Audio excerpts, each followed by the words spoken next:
Alright, so this one says resolve 8x minus 28 over x squared minus 6x plus 8 into partial fractions. So of course this is still the type 2 type of partial fractions in which we have our denominator to be quadratic, but you have to first of all confirm if it is factorizable or not, because the way we do the factorizable denominator is different from the way we do the non-factorizable denominator. So let's carry on with it. Alright, so we say x squared minus 6x plus 8. So let's see if it is factorizable. We are looking for the factors of 8, which will add up to minus 6x. So we know 4 times 2 will give us 8, minus 4 times minus 2 will give us 8, minus 4 minus 2 will give us minus 6. So yes, it is factorizable. So let us factorize it like that. So what do we have here? We have that 8x minus 28 over x squared minus 6x plus 8. So let's make the effort in trying to factorize it. We are going to have 8x minus 28. Actually, you could factorize this in a separate space so that you don't clutter your work, because all this one needs to do is different from the entire step of trying to factorize. So let me just use another different book to do the entire factorization process of that. So of course I have x squared minus 6x plus 8 here. Let me try to factorize from there. Okay, so what do? I will say okay, so I said minus 4 and minus 2. That's going to be x squared minus 4x minus 2x plus 8. X is common, x. This will give me x minus 4 minus, then 2 is common. That's also going to give me x minus 4. So at the end of the day, I have x minus 2, x minus 4. Alright, so this works.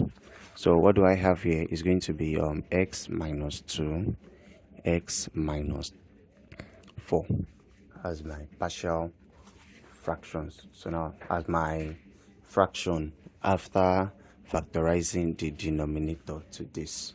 Alright, so now it's time for me to resolve this into partial fractions. So I will say, oh, okay, 8x minus 28 over x squared minus 6x plus 8 equals to a over sorry, I should have written this here. X is what I wanted to do actually. X minus 2, x plus x minus 4.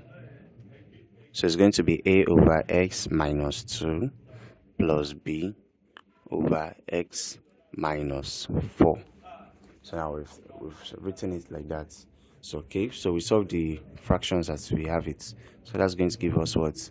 X minus 2, x minus 4. Then we have this, we call this, and we have a open bracket x minus 4, then plus b open bracket x minus 2, like that. So we have 8x minus 28 over x minus 2, x minus 4. So alright, so that's what we have. And now I have actually okay, so we say going to equate the numerator, and that's going to give us 8x minus 28 equals to a open bracket x minus 4 plus b open bracket x minus 2. Like we did in the last video, I am always going to work with the example of using only the full-on equation. That's one I want you to use, because the method of using the equation and simultaneous equation, the reason is because it works in all cases. As for the first method I told you to use, you could also use it for these linear cases. We only use it for cases where everything we have is linear. Like in this case, there is no raised to the power of 2, there's no raised to the power of 2. You could definitely use it here. You could do it in your own work like that, but as for me, I will always use this method. So I have 8x minus 28 equals to, what do we have? Ax minus 4a, then plus bx minus 2b. So what do I have here? We have 8x minus 28, equals to, now let's put these two together. I have ax plus bx, and I have minus 4a minus 2b. So I have 8x minus 28 equals to this. In this case, x is common, so I have a plus b is common with x, and I have plus, what do I have at the constant? I have minus 4a minus 2b, like that. So that implies that if I add a and b together, I will get 8, because this has x, this has x, and if I add this together, I will have minus 28. So that's like saying, so we have a plus b equals to 8, and minus 4a minus 2b equals to minus 28. That is by equating the coefficients. And we have this to be equation 1, and we have this to be equation 2. In order to eliminate b, which is what I would like to do, I will multiply equation 1 by 2, equation 2 by 1, so that they have the same coefficients. So this is by 2, this is by 1. So I have 2a plus 2b equals to 16, and I have minus 4a minus 2b equals to minus 28. So what do I do to eliminate b? I will add, because they have different signs. So 2a plus minus 4a is going to say 2a minus 4a, which is minus 6a. 2b plus minus 2b, 2b minus 2b is 0. 16 plus minus 28 is saying 16 minus 28. And 16 minus 28 is, I guess, is minus 8. Minus 8. I think it's minus 12, rather. It's minus 12. Okay, so if I divide both sides by minus 6, open bracket minus 6, I have my a to be equals to 2. And I can substitute back in equation 1. So I will say, substitute a equals 2 in equation 1. My equation 1 tells me that a plus b is 8.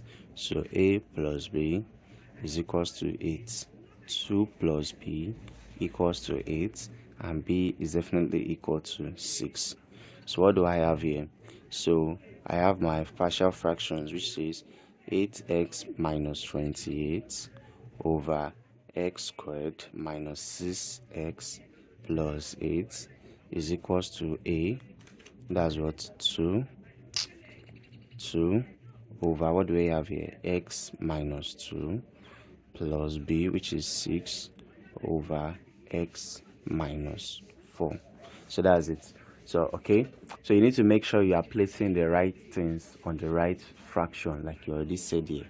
Because if you say 6 over x minus 2 and 2 over x minus 4, that is wrong, because when you add them together, it won't give you the original fraction they gave you.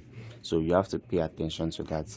And also you see that this is almost exactly the same as our type 1 quadratic equation, which is solving quadratic denominators that are factorizable. So anytime you're given a problem like this, you need to first of all check if the fraction, the quadratic denominator is actually factorizable. If it is factorizable, you will solve it. You first of all factorize it, then you will solve it in terms of the two factors that you have, just like you have initially done for partial fractions before. Please bear in mind that is how to do it. So yes, this is the very first example on that. Let me just call it the type 2 on the what, the factorizable denominators. Factorizable denominators. So that's what we have it for here. So in the very next example, you have these factorizable denominators again as another example, but bear in mind it's going to be way more complex. So also I want us to unify our workflow for solving this. Now the method I used in the first video, which is x minus 2, in this case where you would have taken x minus 2 equals 0 and put x is equals to 2 in this particular first equation that we have here. You could do it if you want, but you have to pay attention to when it doesn't work. It doesn't work when you have what's it called, you have this thing to be of power 2 or power 3. It's only when it has a power 1, like in these cases, that you think of that. So that is why I am recommending, and I will also soon stipulate that you follow this method. So that's why after I introduced one, I only just stuck with this. I'll use that one in case I want to make my work easier in some cases like that. So that's what I have here. I hope you understand this. It's pretty much almost the same thing we've been doing. The only difference is that we have to factorize this to get this. So if you factorize this to get this, everything is already the same. So that is it, and we'll catch you up in the next one.